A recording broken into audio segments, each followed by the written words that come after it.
Morning, mga kababayan, no? Good morning, good morning. Nung petsa ngayon, mga kababayan, magandang umaga. Hindi dahil po sa hindi magandang nangyari sa amin kahapon, medyo sinuwerte po si Kuya Rizky. At nabangga siya ng truck. Kumbaga, ang nangyari mga kababayan, no, para maging malinaw din ang lahat, parang nabulaga si Kuya Rizky, hindi niya nakita na may truck. Pagliko niyang ganyan, hindi ko rin alam regarding doon sa sinasabi nila, biglang nabulaga siya. Kaya biglang nag-cut kasi yung truck, kaya nasalpok niya sa likod. Kaya masyado kaming inabot ng malalim na gabi, kaya natulog kami dito sa Naga. Naga to, no? Naga City. Naga City. Dito ko muna pinalipas ang pagtulog ng team. Medyo puyat. Pero talagang ganun po. Hindi po maiiwasan minsan yung aksidente. Pinakamaganda po doon is safe lahat ng sakay ni Kuya Rizky. Kasi ang sakay ni Kuya Rizky nung time na yun is si Kuya Ken, Kuya Rab, si Tax, tsaka si Kuya Rizky. Tama, no? Apat sila doon? Okay, yun. So, sa mga sakay, pasahero, wala pong masamang nangyari. Kaya yun ang malaking pasalamat ko sa ating Panginoon. Pero ngayon mga kababayan, time check po.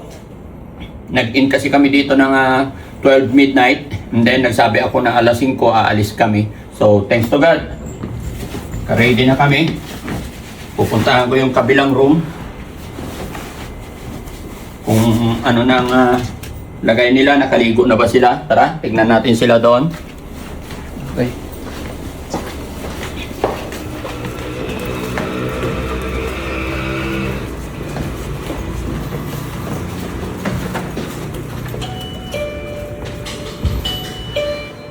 Morning! Good morning! Morning. Okay, good morning. Guys, okay na kayo? Coffee. So dito yung pangalawang room na tinuluyan namin mga kababayan. Pasensya na kayo. Ganito talaga yung mga boys. Medyo Malinis. makalat lang. Makalat lang pero still fighting pa rin, no? Yes. Ito yung sitwasyon kalagayan ng Team Daddy Frankie mga kababayan. No? Si Kuya Rab, good morning. Morning. Nagkakape? Bakit? Kape tapos sabay toothbrush? Bakit? Para ayos. Okay, kampay muna tayo, Sirin. Hindi kay Kuya Rizky yan. Okay. Pinagtimpla ko sa Kuya Rizky para gising ang ating mga driver. Pinagtimpla mo yung driver? Ano ba kasi nangyari? Pinakain ko na nga ng sukiyaki kahapon. Pag siniswerte talaga ang matanda. Halika rito, maraming nagtatanong sa ating mga kababayan, mga kabarangay, kung ano nangyari. So, ito, siya po yung magpapaliwanag ng lahat kung ano nga ba talaga ang nangyari. Oh, kampay muna tayo, bay. Nakaligo ka na? Okay. Para makalis tayo. Sige, higop ka muna ng kape. Kahapon mga kababayan, putlang-putla ang bunbunan nito. Sabi ko, kasama sa buhay yan, hindi may iwasan yan. Minsan, yung mga pagsubok, ang pinaka-importante dyan is safe ang pasahero. Di ba? Sino yung sakay mo kahapon? Si Kuya Ken. Kuya Ken. Naman pa. Si Boss Tax. Boss Tax. Tax. Si Kuya Ram. Kuya Rab, apat kayo. Yes, tama yung sinabi ko mga kababayan. Ito lang, medyo problema kami ngayon. Problemado kami kasi yung sasakyan. Hindi ko alam kung kailan magagamit at kung paano pa namin magagamit ulit. Pero yun lang, okay lang. Kasi kayang palitan yan, wag lang ang tao. Sige, paano nga ba kasi nangyari doon, bro? Kahapon, dumalat ako, boss, kasi kahapon, pababa kami ng, hindi ko alam kung anong barangay, pero narinig ko Daraga. Daraga Albay kami, doon nangyari yun. Daraga. So, papasok kami ng bypass, papunta kami ng, pabalik kami ng Manila. At sunod-sunod naman kami tumatakbo nung convoy ng isang sasakyan. Balik kami nasa uli. Nasa unahan kami. Nasa unahan kayo. Tapos kami yung sumusunod. So medyo bypass, medyo mabilis na yung takbo doon. May nakakasabay kaming mga delivery truck. Truck ng Junk shop. Junk shop yung Junk shop. dali sa'yo. Junk shop yun, no? So, may mga ano doon, enforcer, mga ka-HPG yata yun. So, sabi ng isang driver, sinusundan namin yung truck, pinara daw sila. So, ang ginawa niya, dire-diretso siya pababa. So, yun yung sinusundan namin. So, biglang napakabig siya kasi pinara siya ng enforcer. Hindi niya nakita, nandun kami sa may bandang kanan. Sabi niya, hindi niya lang kami nakita nung una. So, paano niya kami hindi nakita kasi nakatabingin na yung sasakyan niya. Papunta na rin doon sa kanan, doon sa side namin. So, ito yung parang pwesto. Bigla siyang tumagilid kasi pinara siya. Mabilis yung dating namin. Yan, ganyan. Mabilis yung dating namin. And, open na yan eh. Open na. So, tinuloy niya yung yung kabig sa kanan. Then, bigla siya nagpreno. Then, sudden, tumama yung harapan ng mukha nung dinadala ko ng sasakyan. And, yun, sabi nga ni boss, inabot na rin kami ng gabi.